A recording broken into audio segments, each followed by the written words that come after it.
This third Sunday of Advent is referred to as Gaudete Sunday. Rejoice. In Pope Francis's apostolic exhortation, The Joy of the Gospel, he consistently calls for us to live with joy. The word joy appears 110 times. Throughout the Gospel, which is radiant with the glory of Christ's cross, we are consistently invited to do what? Rejoice. Luke 1:28, rejoice is the angel's greeting to Mary. Luke 10:21, Jesus himself rejoiced in the Holy Spirit. His message brings us joy. John 15:11, Jesus said, I have said these things to you so that my joy may be in you, and so that you and your joy may be complete. John 16:20, he promises his disciples, you will be sorrowful, but your sorrow will be turned into joy. And then in the Acts of the Apostles, we read that the first Christians ate their food with gladness and generous hearts.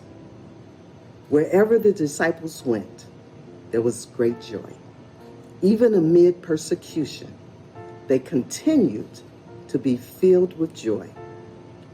Why would we not also enter this great stream of joy? In the first reading, Zephaniah offers a striking portrayal of God.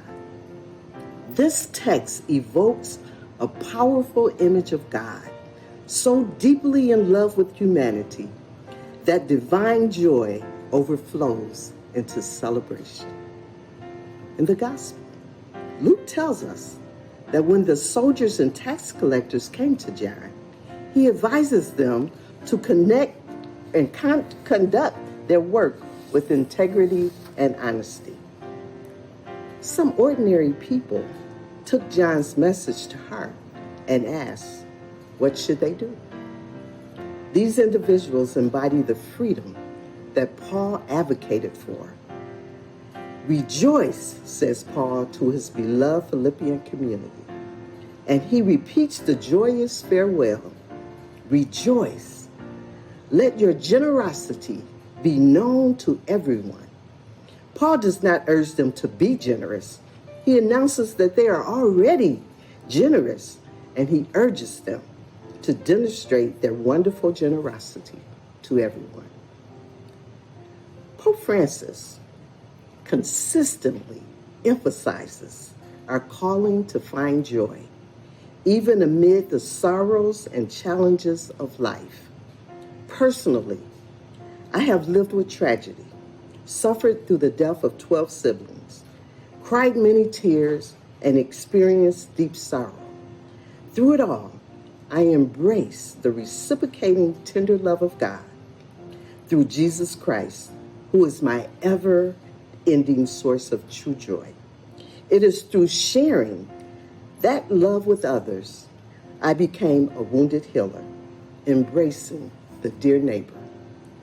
Have you ever asked yourself the same question that was asked of John in the Gospel? What should I do? Listen to what Pope Francis has to say. He shares that God has compassion for those who are at most risk, the poor and underserved. He urges us to lament the troubling reality that millions suffer from hunger despite the earth's ability to provide food sufficient for all. He encourages us to envision a world where every person has access to love, adequate nutrition, education, health, and meaningful work, and to pursue real joy. In the Gospel, John emphasizes the importance of starting with moral integrity as we become aware of God's presence around us. The issues of poverty and war will inspire us to act for change, regardless of the sacrifice required. This will bring joy to both God and the dear neighbor, and even to ourselves. I am inspired by a spirit-filled song that the Sacred Heart Detroit Choir sings. Rejoice. Come on, everybody, rejoice. This is the day the Lord has made. Be glad about it. Rejoice. Come on, everybody, rejoice. Sing praises to his holy name.